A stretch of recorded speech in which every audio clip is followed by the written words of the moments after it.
छत्तीसगढ़ एक ऐसा राज्य जहां ट्राइबल बेल्ट से लेकर कैपिटल रायपुर तक एक ही सवाल गूंज रहा है कि अगर मेडिकल सिस्टम ही बीमार है तो लोगों का इलाज कौन करेगा।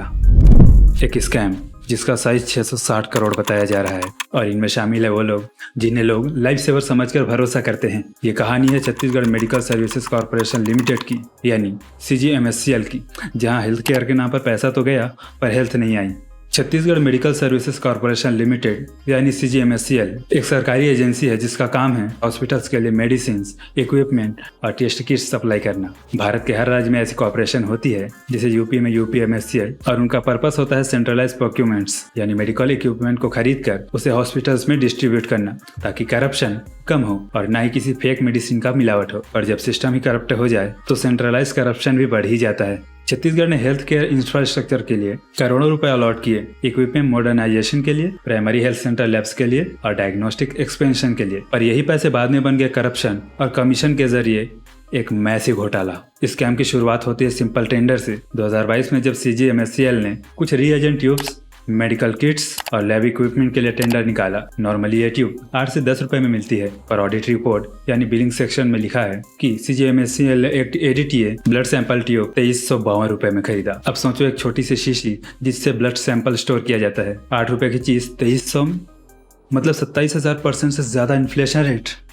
वाह।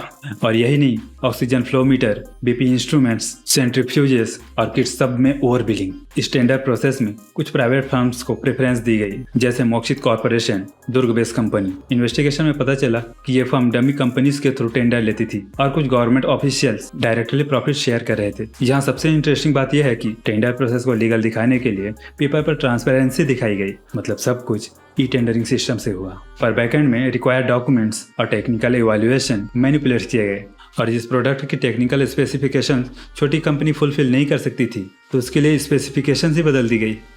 वाह। इससे बड़ी मल्टीनेशनल कंपनीज की दवाइयाँ और इंस्ट्रूमेंट्स डिसक्वालीफाई हो गया और मोक्षित कॉर्पोरेशन जैसे सप्लायर्स क्वालिफाइड हो गए। एक और शॉकिंग बात, कुछ इक्विपमेंट्स ऐसे हॉस्पिटल में ट्रांसफर किए गए जहां उसे ऑपरेट करने वाला कोई स्टाफ ही नहीं था, जैसे कि रूरल PSC यानी प्राइमरी हेल्थ सेंटर, जहां एक्सरे मशीन इंस्टॉल तो कर दी पर कोई ऑपरेटर ही नहीं है। मतलब प्रोक्यूरमेंट्स हुए, बेस बना, पैसा भी गया, पर वो मशीन कभी यूज ही नहीं हुई। CGMSCL के अंदर एक नेटवर्क बना हुआ था। ED और ACB के डॉक्यूमेंट्स के हिसाब से कुछ के नाम सामने आए हैं, पर सिक्योरिटी रीजन की वजह से मैं आपको नहीं बता सकता, पर कुछ हिंट दे देता हूँ।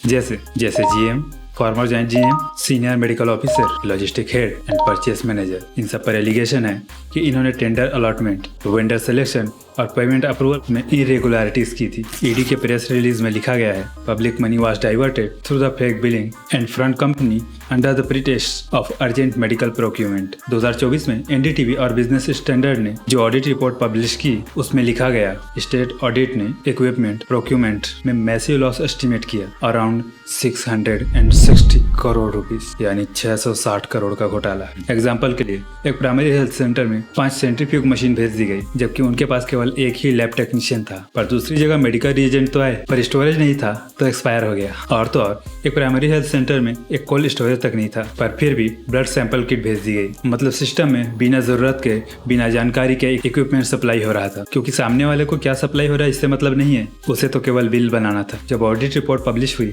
तब एंटी करप्शन ब्यूरो और इकोनॉमिक ऑफेंस विंग ने इन्वेस्टिगेशन शुरू किया, जैसे रायपुर, दुर्ग, बिलासपुर ऐसी जगहों पर रेड हुए। जुलाई 2025 तक ED ने 18 लोकेशंस पर सर्च की और लग्जरी कार्स और प्रॉपर्टीज जो कि 30 करोड़ के साइज की थी उसे सीज कर दी। 2 ऑफिसर्स भी अरेस्ट हुए और एक कंपनी डायरेक्टर से 3 करोड़ रुपए बरामद हुए। पर यह तो सिर्फ शुरुआत थी, क्योंकि बाकी जो नेटवर्क था वो अभी भी छुपा हुआ था।